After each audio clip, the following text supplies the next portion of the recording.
In the next 4 minutes of video, I will give you all the news about the Packers, analyze the next game, and talk about the injuries and problems of the week. Let's get straight to the point, starting with the injury list of the week. Unfortunately, yesterday we had a big list. Darnell Savage and De'Vondre Campbell are previously confirmed for the next match, and important names such as A.J. Dillon, Dontayvion Wicks, Jayden Reed, Christian Watson, Rudy Ford, and Jaire Alexander remain uncertain for the game against the Panthers. Jayden Reed with toe and chest injuries is one of the most impactful names on the list. He had a great game against the Buccaneers with 54 receptions. He needs just one more to tie and 2 breaks the franchise record for receptions. A newcomer, 55, predicted by Sterling Sharp in 1988.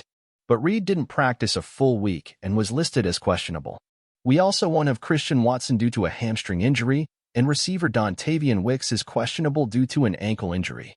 Wicks has also been playing well. It seems like we were short on receivers against the Panthers. Well, now I'm going to give a brief analysis and talk about the next game. De'Vondre Campbell is a good thing. Since we are in need of changes in defense, I wouldn't be surprised if our defense performed better without Campbell. Last Sunday, the Packers' defense was unable to stop Baker Mayfield, and Lambeau Field witnessed something unprecedented, a visiting quarterback leaving with a perfect rating.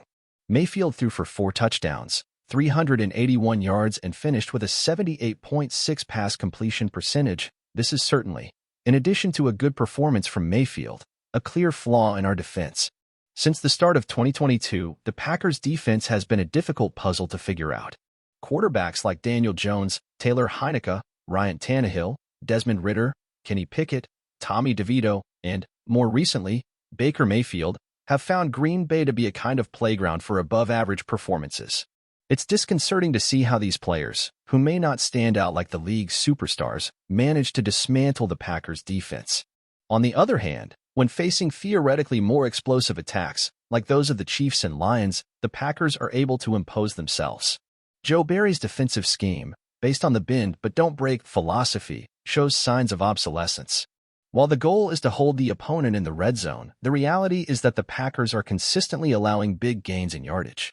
The trademark zone play has resulted in worrying scenarios, with opposing receivers often finding spaces in the middle of the field. In crucial situations, safeties are seen lining up at considerable distance on short second and third downs.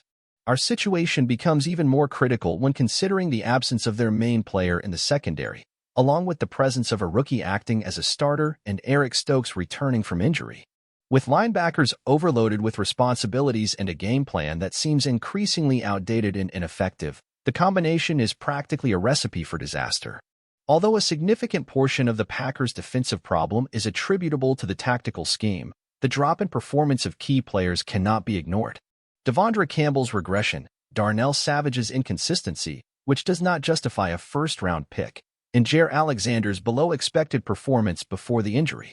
If a player is below standard, it may be an isolated setback, but when several athletes do not reach the expected level, the responsibility falls on whoever commands the unit.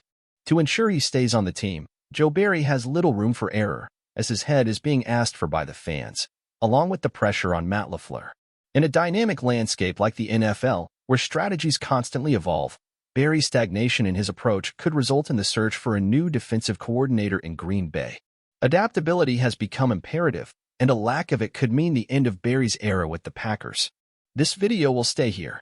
See you again tomorrow after the game with an acidic analysis of the channel standard. 99% of people who watch the videos are not subscribers to the channel. From fan to fan. To the next.